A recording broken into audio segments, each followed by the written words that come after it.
Radio, your adult contemporary radio station in Zambia, connecting you to the newsmakers and events that make news in the global village.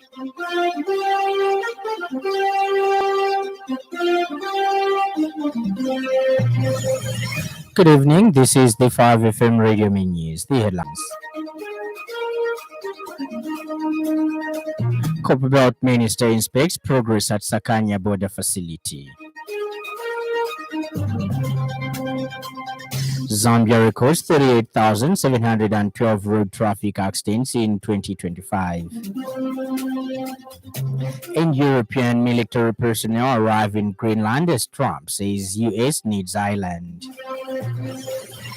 This bulletin is also streaming live on our Facebook page, 5FM Radio Zambia, and live on our YouTube channel, 5FM Radio Zambia. With the details, my name is Lance Sannie. Copperbelt Province Minister Elisha Matambo this morning toured the ongoing construction of the Sakanya border facility in Dola district to assess progress on the project. The modern border facility is being constructed by Avic International under a public-private partnership PPP arrangement at a total cost of 18 million United States dollars. Speaking during the tour, Mr. Matambo expressed satisfaction with the quality of work so far, noting that President Hakainde Hichilema consistently emphasizes three key principles in project implementation: right cost, quality workmanship, and timely delivery. He said the contractor was walking the talk by adhering to these benchmarks, adding that the project, which is currently 54% complete, is likely to be finished ahead of schedule, with completion expected by August this year. The minister also welcomed the employment opportunities created by the project, revealing that more than 600 local residents from Chifubu constituency have already been engaged, with more jobs expected once the facility becomes operational. The minister also further explained that the new Sakanya border facility will significantly enhance safety, boost trade between Zambia and the Democratic Republic of Congo (DRC), improve the free flow of traffic, and accelerate the movement of goods within the Copperbelt and beyond the country's borders. Once completed, the facility will be able to accommodate over 200 trucks and will house key amenities including banks, shops, police posts, and residential units for staff from various departments. Senior government officials, the party officials, the officer from ZRA, and the media, and there are many in uniform. Basically, just like my PS has said, we are trying to appreciate the progress of the projects here at Sakanya, just to see how the road has been done, and then to have an idea when the project will be completed, because we have been talking about these things every day on the radio, on the TV, and people ask Copperbelt residents and the entire country, they want to have an idea when the projects will be done. Government has announced that the temporary water supply interruptions currently being experienced in some parts of Lusaka and Kafue districts are a result of power supply disruptions caused by extreme weather conditions, particularly the heavy rains recorded in recent days.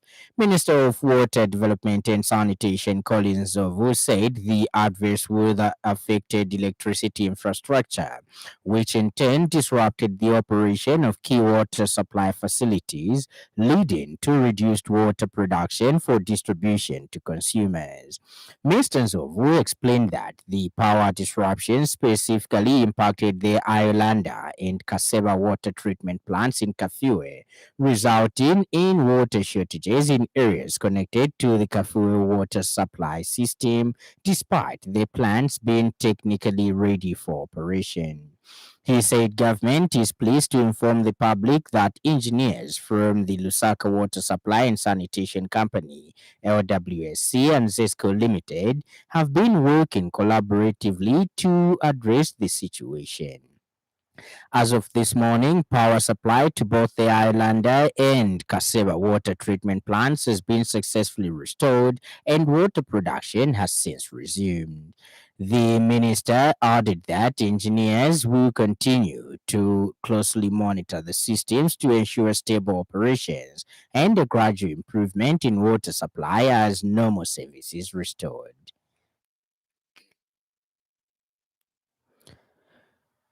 The Zambia Police Service has reported a total of 38,712 road traffic accidents nationwide in 2025.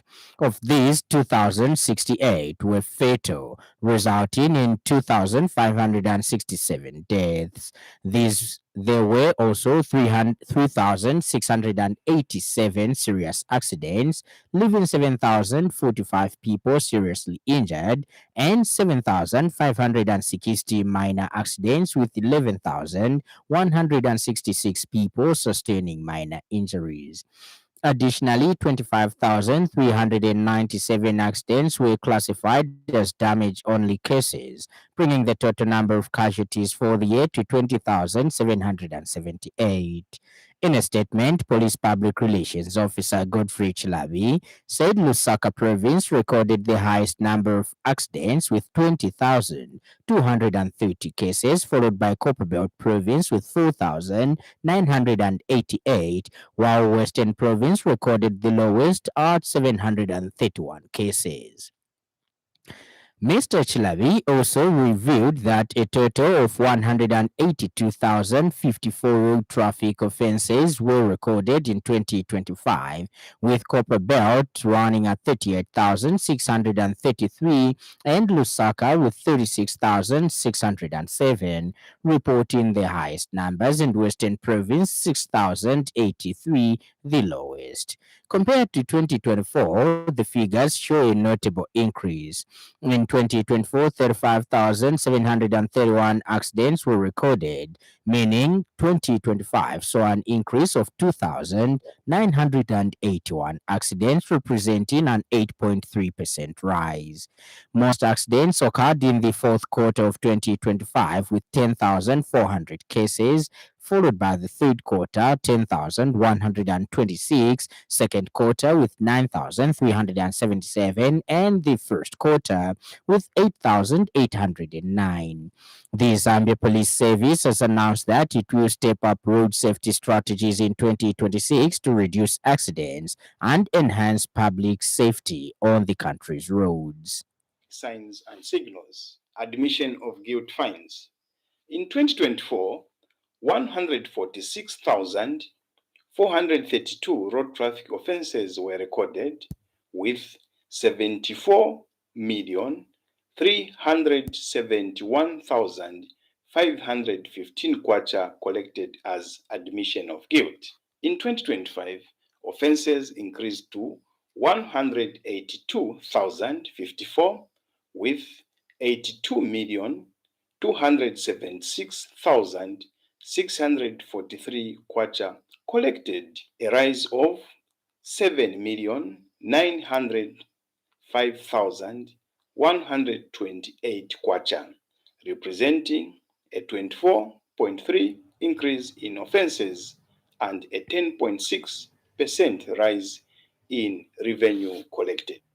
The Zambia Civil Liberties Union ZCLU has urged the Electoral Commission of Zambia ECZ to incorporate modern technologies in the forthcoming delimitation exercise. The organization believes this would enhance efficiency and transparency. Acting Executive Director Derek Chekwe welcomed the ECZ's assurance that the process will be conducted transparently and inclusively. Mr. Chekwe has commended the Commission's commitment to engage all relevant stakeholders, including the Surveyor General, political parties, and civil society organizations. He has encouraged political actors to approach the process in a constructive manner, appealing to stakeholders, particularly political parties, to participate in good faith rather than politicize or undermine the initiative. Mr. Chekwe observed that there are the very constituencies in which they will be expected to field candidates in the August 2026 general elections. He further emphasized the need to move beyond the polarized discourse surrounding Bill number 7. The ZCLU acting chief also urged the ECZ to involve independent stakeholders in the drafting of the amended Electoral Process Act and the new Electoral Systems Act as stipulated under Article 49 of the Constitution. And in other news trending this evening,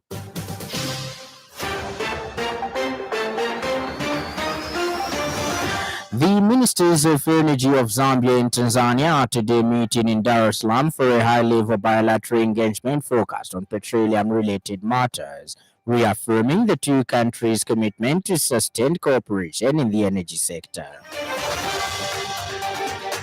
The Zambia Police Service in Kabwe reported a shooting incident in which a projectile discharged from an unknown firearm hit a classroom at Jasmine's Boys Secondary School. Up next, the business news.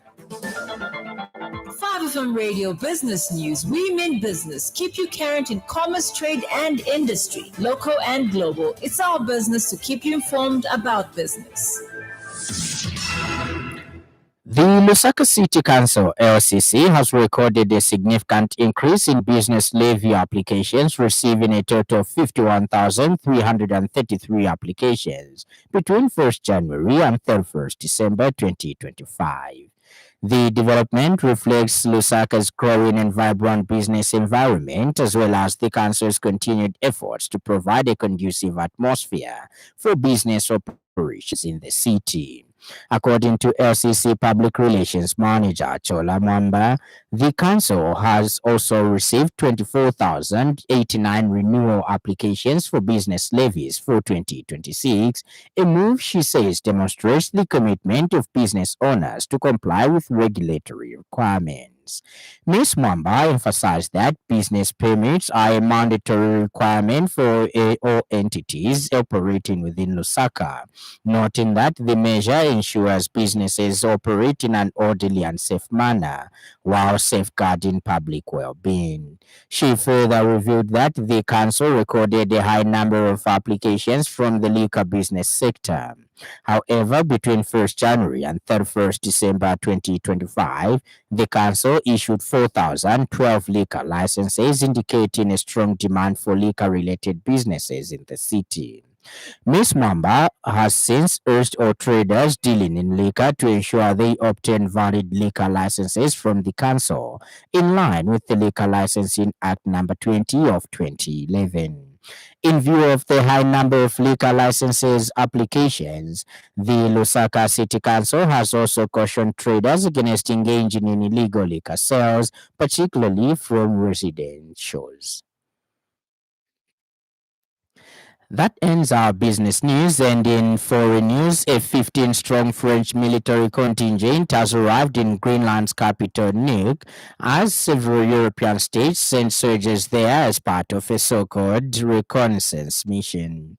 The deployment, which will also include personnel from Germany, Sweden, Norway, and Netherlands, as well as the UK, comes as US President Donald Trump continues to press his claim to the Arctic island, which is a semi-autonomous part of Denmark.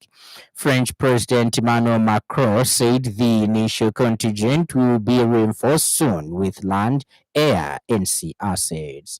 Senior diplomat Olivier Paveur saw the mission as sending a strong political signal. This is the first exercise will show the US that NATO is present.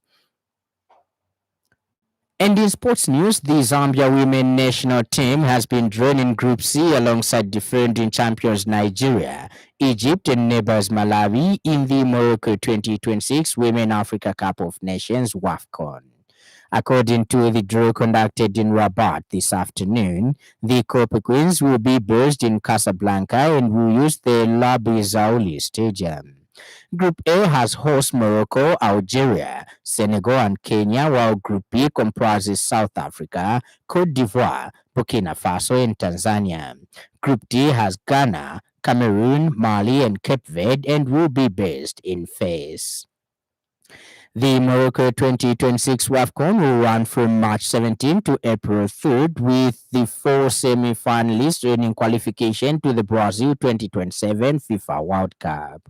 Zambia debuted at the FIFA World Cup in 2022 at the tournament hosted by Australia and New Zealand. The venues for the tournament are Moulay Al Hassan in Rabat, Al Madina in Rabat, Labi Zaouli in Casablanca, and Complex Sportif de Fez in FES. Stand by for the weather report.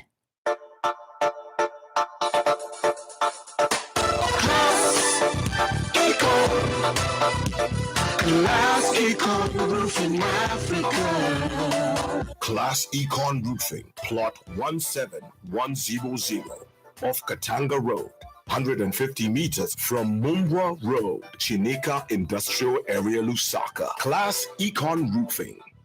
Class plus economy. Class Econ. Class Econ Roofing Africa. Class Econ.